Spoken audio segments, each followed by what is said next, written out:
GeM TV நேயர்களுக்கு வணக்கம். நாம் இன்றைய புவி அரசியலில் அமெரிக்கா ஈரான் விஷயத்தை பேச இருக்கிறோம். நம்ம பல்வேறு கட்டங்களில் பேசியிருக்கோம். அமெரிக்காவுக்கு ஈரானுக்குமான பிரச்சனை என்ன, ஏன் இந்த போர் நிறுத்தம் நடக்கலை, போர் நிறுத்தம் பேசி கொண்டிருக்கும் பொழுதே மீண்டும் போர் வெடித்தது காரணம் என்ன, ஹார்மோஸில் உள்ள பிரச்சனை தீராததுக்கு காரணம் என்ன, இப்படிலாம் தொடர்ச்சியாக பேசி கொண்டிருக்கிறோம். இந்த கட்டத்தில் சமீபத்தில், அதாவது சில நாட்களுக்கு முன்பு, அமெரிக்காவும் இஸ்ரேலும் சேர்ந்து ஒரு ப்ரப்போசலை சவுதி அரேபியாவுக்கு கொடுத்தார்கள்.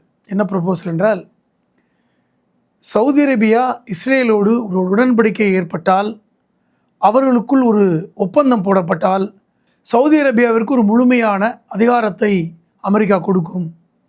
குறிப்பாக இந்த செறியூட்டப்படுகின்ற யுரேனியத்துக்கான அந்த டெக்னாலஜி, அதனுடைய யுக்தி, அதற்கான உதவிகளை அமெரிக்கா செய்யும். இதன் மூலமாக சவுதி அரேபியா தன்னிச்சையாக யுரேனியம் செறியூட்டப்படக்கூடிய வேலையை செய்யலாம். அதென்ன யுரேனியம் செறிவூட்டப்படுவது என்று பார்த்தால், யுரேனியத்தை செறிவூட்டினால்தான் அணு ஆயுதத்திற்கான அத்தனை வேலைகளையும் செய்ய முடியும்.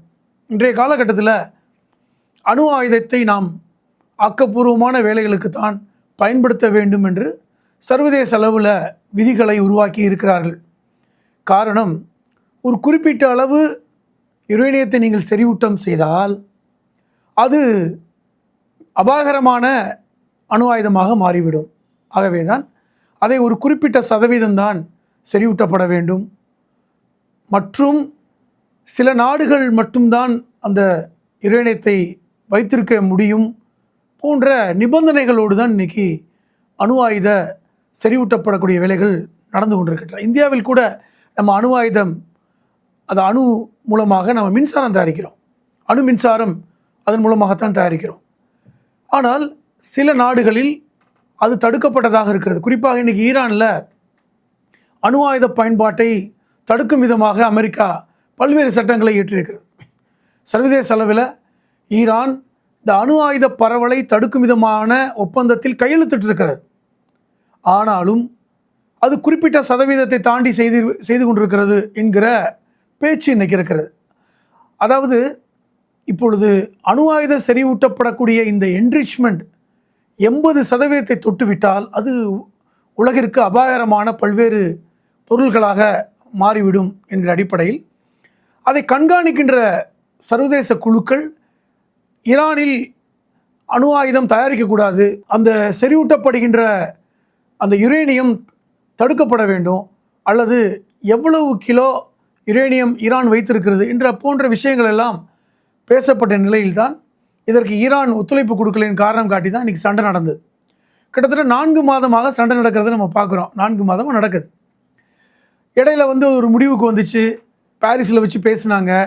ஆனாலும் ஒரு ஒப்பந்தம் முழுமையடையலை. காரணம், நம்ம எல்லாருக்குமே தெரியும், இதற்கு இடைஞ்சலாக இருப்பது இஸ்ரேல் தான்.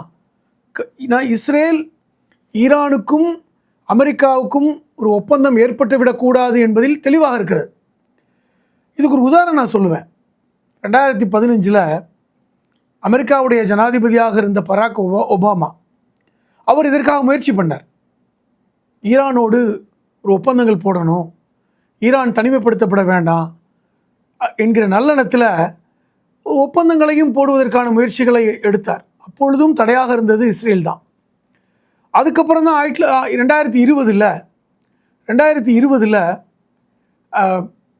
ட்ரம்ப் முதன்முறையாக ஜனாதிபதியாக ஆனதுக்கப்புறம் இஸ்ரேலோடு சேர்ந்து ஒரு திட்டங்களை தீட்டினார். என்ன திட்டம்னா, இஸ்ரேலை எந்த நாடு ஏற்றுக்கொள்கிறதோ அந்த நாட்டோடு மட்டும்தான் அமெரிக்கா இந்த அணு ஆயுத ஒப்பந்தங்களை போடும் என்கிற ஒரு கொள்கை முடிவை எடுத்தார்கள்.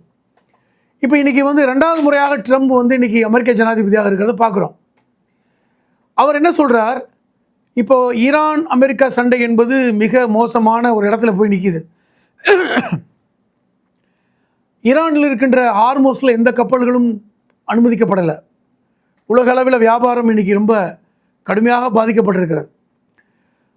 அதிலும் சவுதி அரேபியா மிக கடுமையாக பாதிக்கப்பட்டிருக்கிறது. காரணம், உலகில் 22 விழுக்காடு கச்சா எண்ணெய் தயாரிப்பு என்பது சவுதி அரேபியாவில் நடக்குது, கத்தாரில் நடக்குது, ஈரானில் நடக்குது.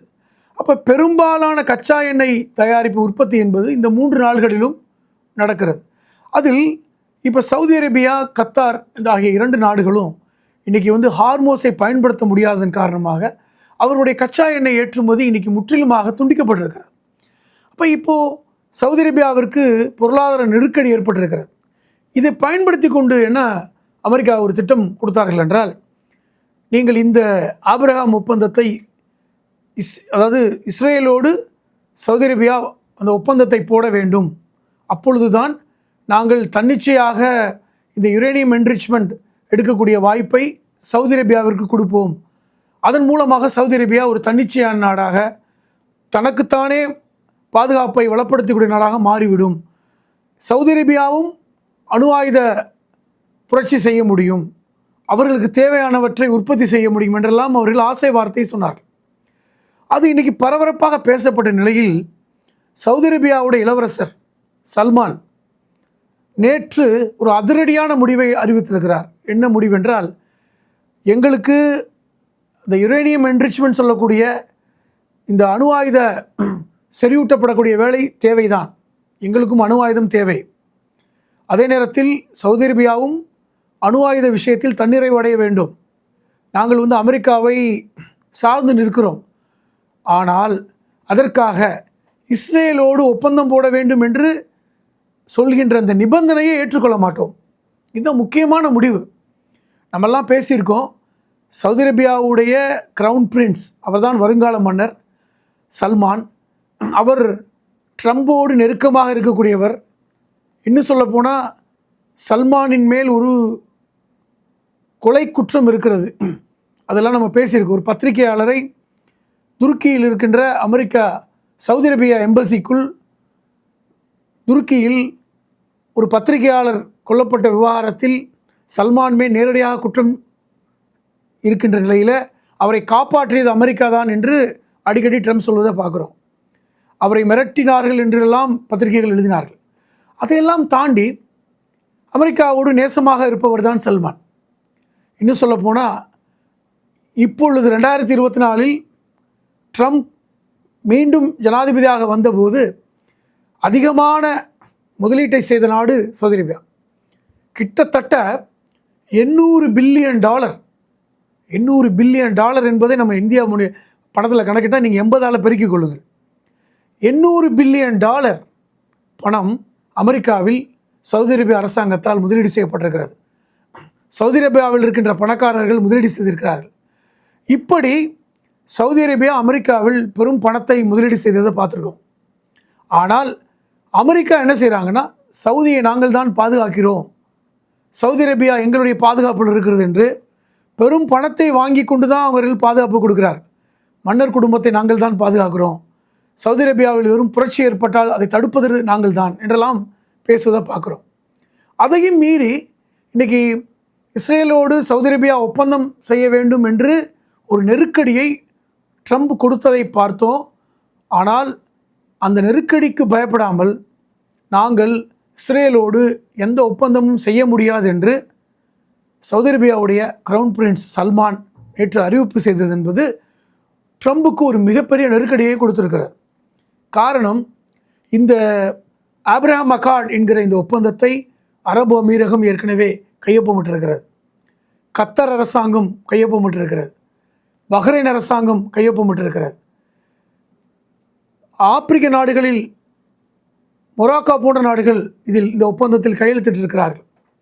ஏற்கனவே ஜோர்டான் இந்த ஒப்பந்தத்தில் கையொப்பமிட்டிருக்கிறார்கள். ஆனால் சவுதி அரேபியா என்பது அரபு நாடுகளில் மிகப்பெரிய நாடு. சவுதி அரேபியாவை வைத்துத்தான் அந்த அரபு கூட்டமைப்பே இருக்கிறது, இஸ்லாமிய கூட்டமைப்பே செயல்படுகிறது. அந்த சவுதி அரேபியா இந்த ஒப்பந்தத்தில் கையெழுத்திட்டு விட்டால் இஸ்ரேலுக்கு எல்லா கதவுகளும் திறக்கப்பட்டுவிடும் என்கிற கருத்து பேசப்பட்டது. குறிப்பாக பாலஸ்தீனத்தை ஒரு தனி நாடாக ஏற்றுக்கொள்கின்ற வகையில் இந்த ஒப்பந்தம் இல்லை.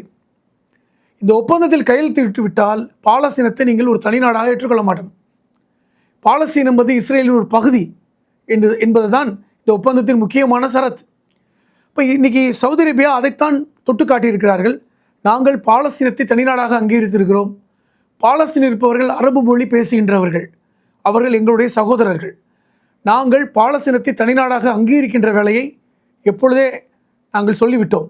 அதை மீறி இந்த ஒப்பந்தத்தில் எங்களால் கையெழுத்திட முடியாது என்பதை தெளிவாக சொல்லியதன் மூலமாக சவுதி அரேபியா அமெரிக்காவிற்கு ஒரு சம்மட்டி அடியை கொடுத்திருக்கிறார். காரணம், இந்த ஒப்பந்தம் செய்வதன் மூலமாக ஈரானையும் சவுதி அரேபியாவையும் பிரித்து விடலாம் என்று ட்ரம்ப் ஒரு கணக்கிட்டார். இஸ்ரேலுடைய பிரதமர் நெத்தன்யாகு ஒரு கணக்கு இதில் போட்டார். ஆனால் இந்த கணக்கு தவிடுபடியாக இருக்கிறது. அதான் முக்கியமானது. இப்போ அமெரிக்கா என்ன செய்ய போகிறது என்பது முக்கியமானது. அமெரிக்காவால் சவுதியை பகைத்து கொள்ளவும் முடியாது. காரணம், $800 பில்லியன் மதிப்புடைய முதலீடுகள் அமெரிக்காவில் இப்பொழுது இருக்கிறது.